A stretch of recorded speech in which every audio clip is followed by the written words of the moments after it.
Right, g'day everyone. Welcome to Macbeth Act 1, Scene 5. And this is one of the most studied scenes in Macbeth. It's the introduction of Lady Macbeth. And it opens with Macbeth receiving a letter, and she's reading it out loud from Macbeth, recounting his encounter with the weird sisters, or the three witches.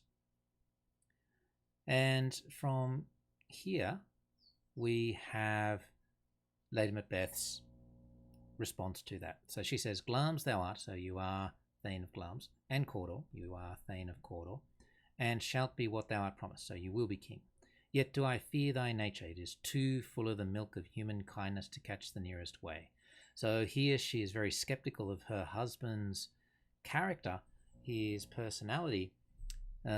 She's skeptical because she feels it's too weak, too gentle, too kind to catch the nearest way, which is the shortest route to the kingship, that is to murder King Duncan. So she says, thou wouldst be great, art not without ambition, but without the illness that should attend it. So you want to be great, but you're not willing to do the things to make it happen.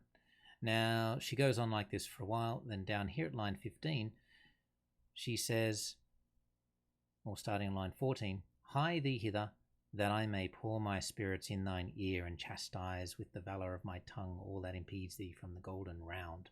So the golden round is the crown. And she's saying here that she wants Macbeth to come home quickly so that she can use her words and manipulate him to action, to killing the king. So as compared with Macbeth, when he received the prophecy, he had this sort of inner conflict about whether just to leave things up to fate, because fate gave him Thane of Cawdor, so why wouldn't it give him the kingship? But he also recognized that he could take matters into his own hands and kill the king. Lady Macbeth, on the other hand, goes straight to the point of let's kill the king. And she's going to do that by manipulating Macbeth into doing it. So we go on. Now she learns that Duncan is coming to her castle to celebrate the victory, and she says, the raven himself is horse that croaks the fatal entrance of Duncan under my battlements. The fatal entrance of Duncan, and of course the raven is also a reference to death, so I've got some imagery here. So she's decided already that she and Macbeth are going to kill Duncan. But she needs some help to do this. She knows that it's not an easy thing. So she calls upon the Underworld, I guess you could say. Come, you spirits that tend on mortal thoughts, unsex me here and fill me from the crown to the toe top full of direst cruelty. So she knows that she is not naturally like this. So she's asking for help. She says, unsex me here, which means take away my gender, my femininity, so that I can have the cruelty or perhaps the masculinity in order to do this job, do the job of killing the king. Make thick my blood.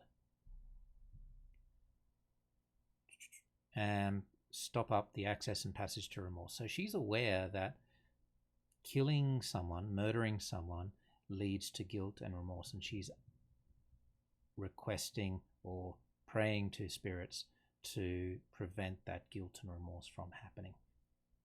And as we know, that doesn't happen. All right, so let's move on. So she goes on in this way, thy letters have transported me beyond this ignorant present, and I feel the future in the instant. So she's just gone on about killing Duncan, and enter Macbeth here, and he says, my dearest love, Duncan comes here tonight. So this is a nice little bit of a contrast between the violence of her words here and then this entrance of Macbeth. So she asks, and when he goes hence tomorrow as he purposes, so when does the king leave? But she says, oh, never shall sun that morrow see. So King Duncan won't see tomorrow. And she gives advice to Macbeth. Look like the innocent flower, but be the serpent under it. So that means to be duplicitous, to have that duality. And this is an idea that keeps coming back throughout the play, where things are not as they appear. It's this theme of appearances. Fair is foul and foul is fair. So foul and fair a morning I have not, a day I have not seen, Macbeth says, and the witches are there as well. And so Lady Macbeth is continuing this idea of appearance and reality. And then she says, you shall put this night's great business into my dispatch, which means she'll take care of everything. And Macbeth at this stage says, we will speak further. So he's not there yet, but he is on his way. He hasn't said, no, we're not doing this. He's willing to listen to her more. All right, that's it for Act 1, Scene 5. It's a very rich scene, one that you should definitely look at pulling some quotes from to support any essays. It covers a lot of the themes, such as appearance. It also has a lot of character insights on Lady Macbeth and her own ambition. Because remember, Macbeth is ambitious, Lady Macbeth is also ambitious. All right, that's it for now. Thank you.